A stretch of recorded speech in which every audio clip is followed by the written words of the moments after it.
Hey guys, what's up? So, in this lesson, I'm going to tell you a very important fact that this is a very crucial topic, but most of you don't remember much of the details about this. You know, there was some greased cartridges which has cow and pig fat. It threatened the religions of upper caste Hindu sepoys, which mutinied and killed some soldiers. We have seen Mangal Pandey movie and Shatranj Ke Khiladi. So, most of us had that understanding. Then Rani Lakshmi Bai fought bravely, and that's about it, but you need to know certain other facts. What was the bedrock on which the revolt of 1857 took place? So in this lesson I'll be talking about the beginnings, how it all started. Okay, so it's very crucial that you know these basics before you actually start to go any further in India's modern history. This is presented by me, Roman Seni. Do follow me on an academy. This is my user profile link. Now, whenever we talk about any topic in modern Indian history, you have to approach it in a logical way. So, first of all, you need to read the facts, okay, that what actually happened in that era. Then you need to know the causes of that particular topic or causes of that particular event. Then need to know the immediate effects, what it had during its course and after when it was over. Then finally, what was the aftermath? What were the consequences of that particular thing or that particular event in action? Then you need to analyze it in detail. Okay, then you need to provide a critique over it, not criticize. Critique means writing a balanced summary kind of a thing, or balanced what are the consequences of that thing, or scrutinize it in detail. Then finally, you need to know the learnings from that particular event, how it shaped the future. And finally, you need to know certain extra points which varies from topic to topic.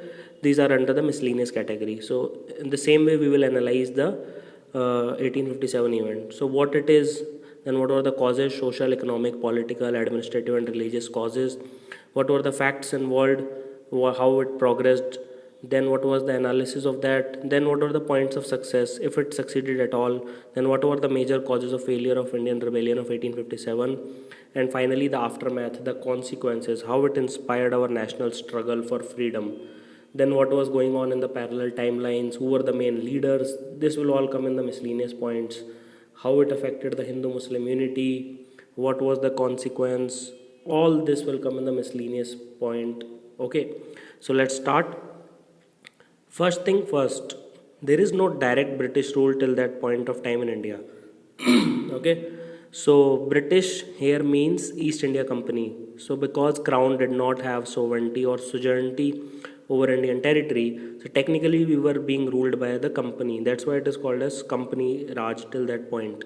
Afterwards, Crown took the control of India under the Government of India Act 1858.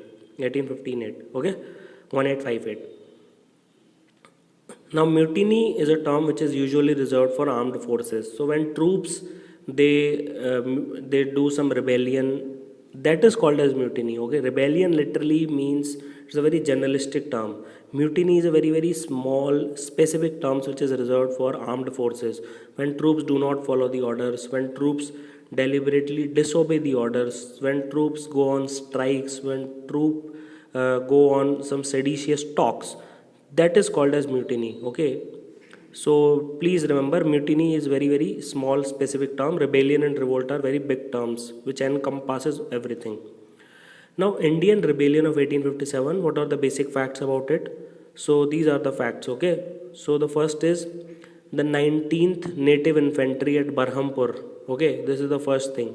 The 19th native infantry at Barhampur, they were disbanded in March of 1857. Why did that happen? Because they refused to use the new Enfield rifle.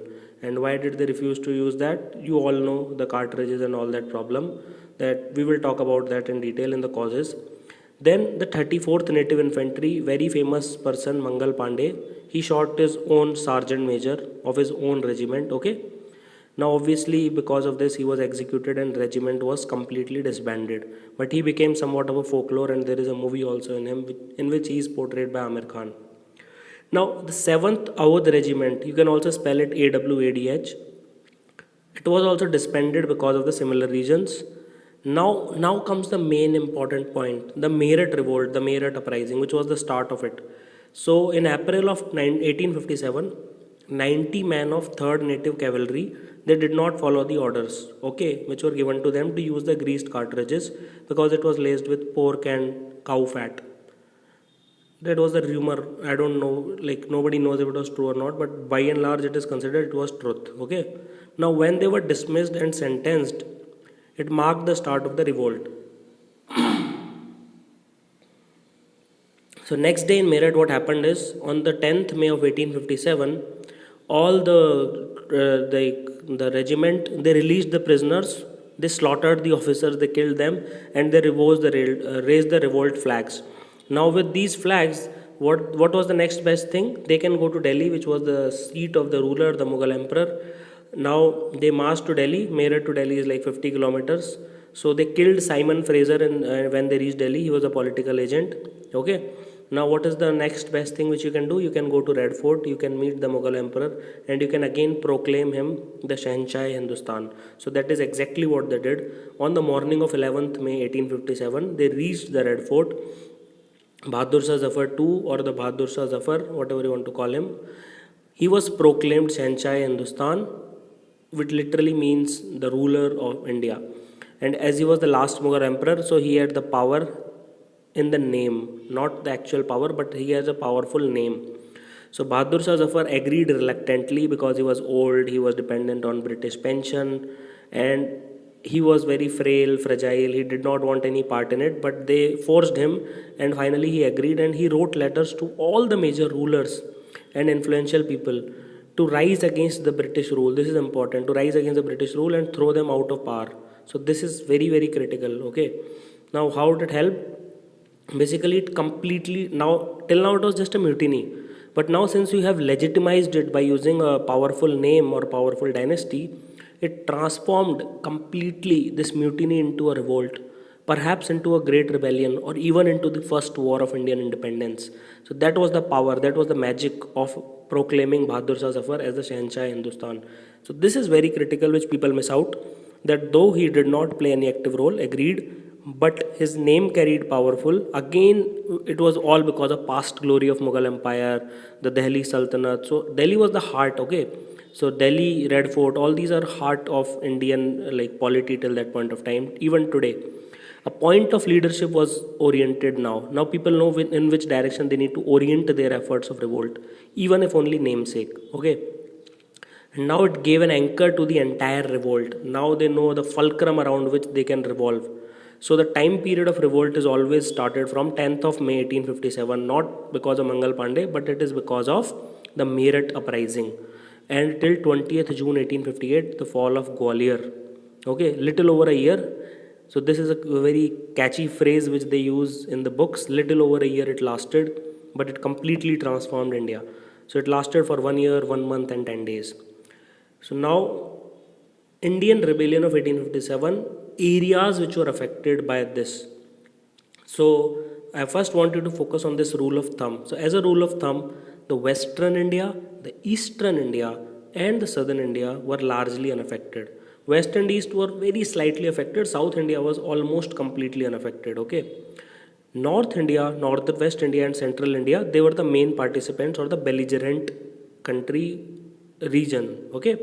So the main area affected will be Upper Gangetic Plains, UP, Delhi NCR, Central India, MP, Bihar. Okay. So Upper Gangetic Plains will include Delhi NCR, UP, Bihar, and Central India will include MP, the northern part of MP. So largely confined to the area mentioned above. Now the British presidencies of Bombay, Bengal, Madras, there were hardly any activity, logically speaking, right? Now 6 in Punjab, especially Kapurthala, Patiala region, they supported East India Company by providing soldiers, the resources, all kind of support. Kashmir and many states of Rajputana also did not join the revolt. Okay, so British had upper hand in that. And South India like Madras, Hyderabad, Mysore, Travancore, the large princely states and presidencies, they did not join either.